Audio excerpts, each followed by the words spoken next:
Hello बच्चों, let's read the question. कह रहा the relationship between osmotic pressure of equimolar solution of KCl calcium nitrate and sodium sulphate is alpha. Degree of dissociation आपको दे रखी है 1। Okay देखो बच्चों, osmotic pressure समझते हैं क्या होता है। देखो बच्चों, एक होता है ऑस्मोसिस। ओके बच्चों, जैसे ये आपके जो बीच में हमने ये पार्टीशन बनाया है, सेमी परमिएबल मेम्ब्रेन है बच्चों, जो केवल सॉल्वेंट के पार्टिकल्स को पास होने देती है। ओके बच्चों, सोल्यूट के को नहीं। तो ये मान लो इधर आपका सॉल्वेंट रखा हुआ है बच्चों इस पार्टीशन में, और इस पार्टीशन में मान लो आपका सॉल्यूशन है। तो ऑस्मोसिस में क्या होता है बच्चों, इसमें फ्लो ऑफ सॉल्वेंट मॉलिक्यूल्स होता है from solvent side to solution side, या कहो बच्चों from low concentrated solution to high concentrated solution. Okay, अब ये जो ऑस्मोसिस का फ्लो है ना बच्चों, इसको हम रोक सकते हैं बच्चों सॉल्यूशन साइड पे प्रेशर लगा के। ओके, और जो which the pressure which just stops the flow of osmosis it is known as osmotic pressure. इसको हम डिनोट करते हैं पाई से। पाई इक्वल होता है CRT के। ओके, सी होती है molarity, R universal gas constant, और टी होता है बच्चों आपका टेम्परेचर।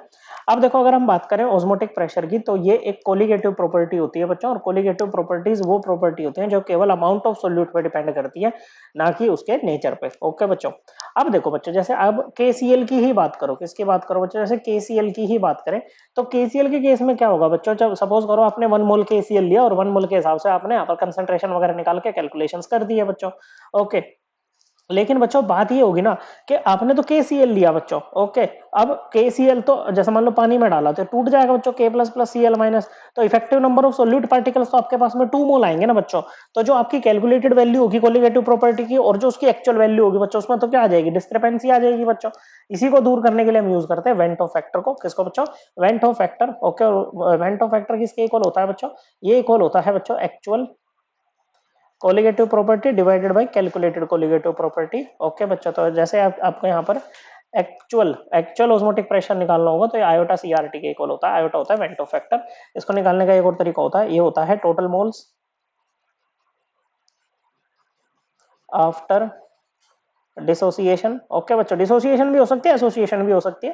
यहाँ पर हमारा केस डिसोसिएशन का होगा तो हम डिसोसिएशन लिख रहे हैं। एसोसिएशन होगी तो यहीं पर एसोसिएशन लगा देना बच्चों, और upon initial moles. Okay, suppose करते हैं हमारे पास में जो इलेक्ट्रोलाइट है, ओके बच्चों, वो देखो अब यहाँ पर क्या होगा, जिस भी ये 3 आपके पास में सोल्यूट है बच्चों। ओके, तीनों में से जिसकी आयोटा की वैल्यू सबसे ज्यादा होगी, क्योंकि आर सबके लिए सेम होगा, यूनिवर्सल गैस कांस्टेंट, और टेम्परेचर भी सभी के लिए हम सेम लेके चलेंगे यहाँ पर। तो जिसकी आयोटा की वैल्यू सबसे ज्यादा आएगी ना बच्चों। ओके, अब ये कह रहा है कि इक्विमोलर है। ओके बच्चों, तो सी की वैल्यू सभी की सेम रहेगी यहाँ पर, क्योंकि सी हम जैसे KCl को देखते हुए निकालेंगे, कैल्शियम नाइट्रेट को देखते हुए निकालेंगे, या सोडियम सल्फेट को देखते हुए निकालेंगे, ना कि उनके आयंस को। ओके बच्चों, तो इक्विमोलर है मतलब इक्विमोलर मतलब मोलैरिटी, मोलैरिटी सबकी सेम है बच्चों। ओके, मोलर का मतलब molarity, equimolar same molarity. Okay, तो आयोटा निकालेंगे इस वाले फॉर्मूले से। सपोज कीजिए बच्चों, आपके पास क्या है बच्चों, ए ये जो है इलेक्ट्रोलाइट है, ये मतलब जो सोल्यूट है इलेक्ट्रोलाइट, ये आपके पास में AmBn करके है। ओके बच्चों, ये है आपके पास में। ओके, तो या फिर इसको देखो, चलो ऐसे करके लिखते हैं। चलो, जैसे KC है, या ये चलो हम इसको करके लिख लेते हैं AmBn। ओके बच्चों, कोई इशू नहीं है। ओके, इस तरह से लिख लेते हैं। ठीक है बच्चों, तो यहाँ पर हमारे पास में क्या हो जाएगा बच्चों, ये जब डिसोसिएट होगा बच्चों, मान लेते हैं पूरा डिसोसिएट नहीं हो रहा बच्चों, ये हो जाएगा M। A मान लो कैटायन है, N प्लस चार्ज आ जाएगा। B मान लो एनायन है। ओके, M माइनस चार्ज इसके ऊपर आ जाएगा। इनिशियली सपोज करो आप इसके A मोल लेकर के चले थे, इसके कुछ नहीं। इक्विलिब्रियम जब आएगा बच्चों, इसके A में से कुछ X मोल निकल गए, इसके MX बने होंगे, इसके NX बने होंगे बच्चों। ओके, अब देखो अल्फा क्या होता है बच्चों, अल्फा होता है dissociated moles of reactant upon initial moles. Okay बच्चों, dissociated moles of reactant upon initial moles इसके इक्वल होता है बच्चों।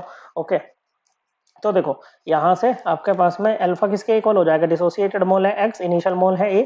X की वैल्यू क्या हो जाएगी, A अल्फा की हो जाएगी। तो इसको आप क्या लिख सकते हो, A minus A alpha, MA alpha, और प्लस ये NA अल्फा। ओके बच्चों, इस तरह से हम इसको लिख सकते हैं बच्चों। ओके, तो आयोटा क्या हो जाएगा बच्चों, मोल्स आफ्टर डिसोसिएशन कितने हैं, A minus A alpha plus MA alpha plus NA alpha upon A बच्चों, इनिशियल तो A है, तो ये कट गया बच्चों, ए आपका हट जाएगा यहाँ से। तो आप यहाँ पर क्या कॉमन ले सकते हो बच्चों, अल्फा को कॉमन ले सकते हो। ओके बच्चों, तो ये क्या बचेगा बच्चों आपके पास में, वन माइनस अल्फा अल्फा एक सेकंड बच्चों, 1 इसको पहले लिख ही लेते हैं पूरा। ये हो जाएगा आपका 1 minus alpha plus M alpha plus N alpha. Okay चलिए, किसके इक्वल आ जाएगा बच्चों? आप यहाँ से इसको ऐसे लिख सकते हो ना बच्चों, 1 plus alpha into M plus N minus 1, इस तरह से हम लिख सकते हैं बच्चों। ये हमारा आयटा हो जाएगा बच्चों। ओके, अब जैसे के सी एल है, कैसे टूटेगा? K plus plus C L minus की फॉर्म में टूटेगा बच्चों। एम की वैल्यू भी 1 है इसके लिए, और एन की वैल्यू भी क्या है बच्चों?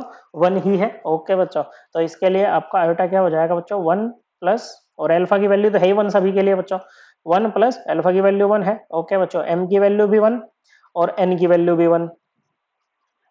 ओके बच्चों, एम की वैल्यू में और माइनस 1। ओके, तो ये गया बच्चों, कितना आ जाएगा बच्चों? आपका ये आ जाएगा 2। ओके, तो KCl के लिए आ गया 2 बच्चों। दूसरा है आपके पास में calcium nitrate CaNO3 whole twice. ये कैसे टूटेगा बच्चों? Calcium 2 plus plus NO3 2 NO3 minus. देखो बच्चों, यहाँ पर हम पूरा मतलब इस तरह से ये वाला साइन क्यों नहीं लगा रहे बच्चों, इक्विलिब्रियम वाला? क्योंकि ये पूरा ही टूट जाएगा। अल्फा की वैल्यू 1 दे रखी है, डिग्री ऑफ डिसोसिएशन आपका 1 है। ओके बच्चों, तो ये तो तभी होगा ना बच्चों जब डिसोसिएटेड मोल्स इनिशियल मोल्स के इक्वल हो जाएंगे बच्चों। ओके, रिएक्टेंट के। तो यहाँ पर ये देखो बच्चों, एम की वैल्यू क्या रखोगे बच्चों? एम की वैल्यू 1, एन की वैल्यू क्या हो जाएगी? 2, अल्फा तो है ही 1 बच्चों, तो आयट हो जाएगा 1 प्लस 2 माइनस 1। तो ये 1 से 1 गया, 2 प्लस 1 इक्वल टू 3 आ गया बच्चों आपका आयोटा।